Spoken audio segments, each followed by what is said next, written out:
हरे कृष्ण दोस्तों, मैं आपका दोस्त दीपन दिरावानी शेयरिंग सेशन के 123वें सेशन में आपका स्वागत करता हूं। और आज का टॉपिक है कर्म मार्ग, कर्मयोग, भक्ति योग और ज्ञान योग। परमात्मा को प्राप्त करने के लिए 3 मार्ग हैं, एक कर्म मार्ग, दूसरा भक्ति मार्ग और तीसरा ज्ञान मार्ग। अर्जुन कर्म मार्ग का अधिकारी था। महाभारत के युद्ध में अर्जुन ने संन्यास लेने की इच्छा दर्शाई, मगर भगवान ने उसे मना किया संन्यास में जाने के लिए, क्योंकि युद्ध का समय था वो, और भगवान ने उसे कर्म मार्ग में प्रवृत्त किया, युद्ध करने के लिए बोला। और वो अधिकारी भी कर्म मार्ग का था। विदुर जी भक्ति मार्ग के अधिकारी थे, इसके लिए उन्हें महाभारत के युद्ध के समय यात्रा में जाने के लिए छूट दे दी। अक्रूर जी ज्ञान मार्ग के अधिकारी थे, इसके लिए अक्रूर जी को 11वें स्कंद में ज्ञान मार्ग का उपदेश किया है।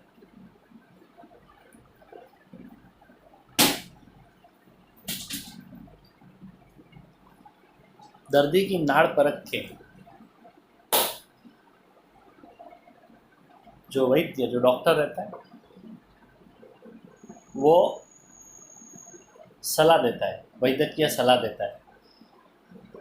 एक दर्दी को ऐसी सलाह देता है डॉक्टर कि आपको सिर्फ दही खाना है और कुछ नहीं खाना है, और दूसरे दर्दी को ऐसी सलाह देता है कि आप अगर दही खाओगे तो मर जाओगे।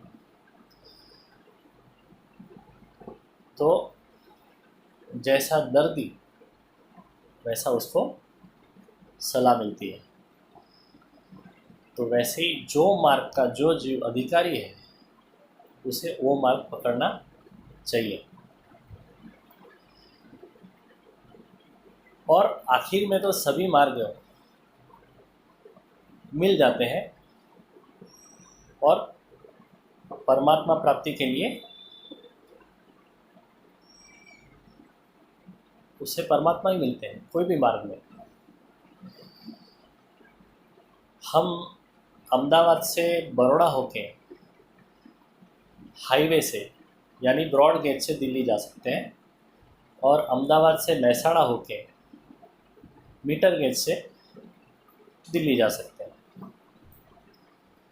तो ब्रॉडवे हो या तो मीटर गेज हो, ब्रॉड गेज हो या तो मीटर गेज हो, वो रास्ता आखिर में तो दिल्ली की तरफ जाएगा।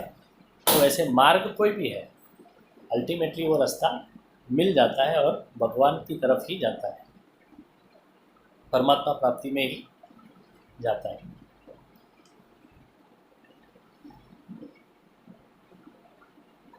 जनक आदि राजा कर्म मार्ग में प्रवृत्त हुए।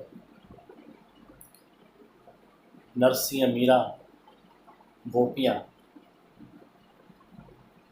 भक्ति मार्ग में गई, और शंकराचार्य, अक्रूर, उद्धव जी ज्ञान मार्ग में प्रवृत्त हुए। तो जैसा जिसका अधिकार, उस हिसाब से वो उसमें प्रवृत्त होते हैं और भगवान की प्राप्ति करते हैं। कर्म मार्ग जो है वो ब्रॉडवे है, ब्रॉड गेज है, वो हाईवे है, राजमार्ग है। उसमें पढ़ा लिखा आदमी, अनपढ़ आदमी, साइंटिस्ट है, डॉक्टर है, कोई भी है, वो आंख बंद करके भी जाता है तो उस रास्ते से गिरता नहीं है, क्योंकि वो हाईवे है। और कर्म मार्ग बड़ा सुलभ है, और उसमें हम भक्ति डाल दे तो बहुत ही रोचक हो जाता है। अगर हम हमारे काम को पूजा समझ के करते हैं तो वो भक्तिमय बन जाता है।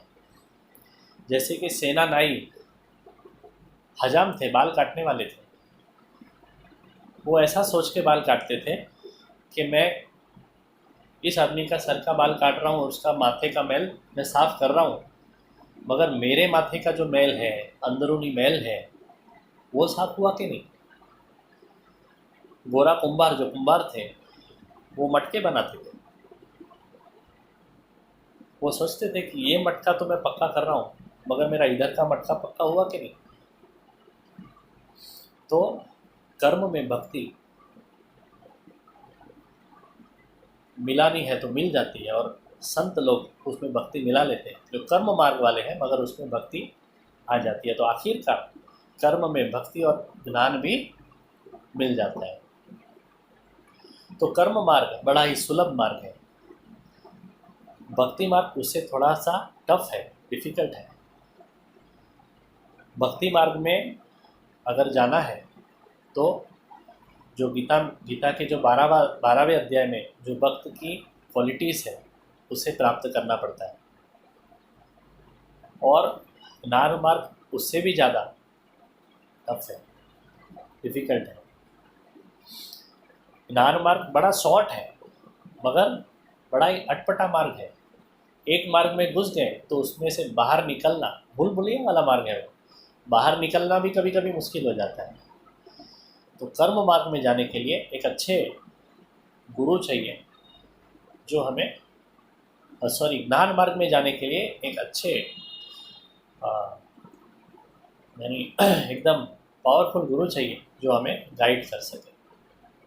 तो तीनों मार्ग से हम परमात्मा की प्राप्ति कर सकते हैं, और जैसा जिसका अधिकार है, जैसा जिसका नेचर है, उस हिसाब से उसको उस मार्ग में जाना चाहिए और परमात्मा की प्राप्ति कर सकते हैं। तो दोस्तों, आज इतना ही। कल हम मिलेंगे और कल का टॉपिक रहेगा कि मोक्ष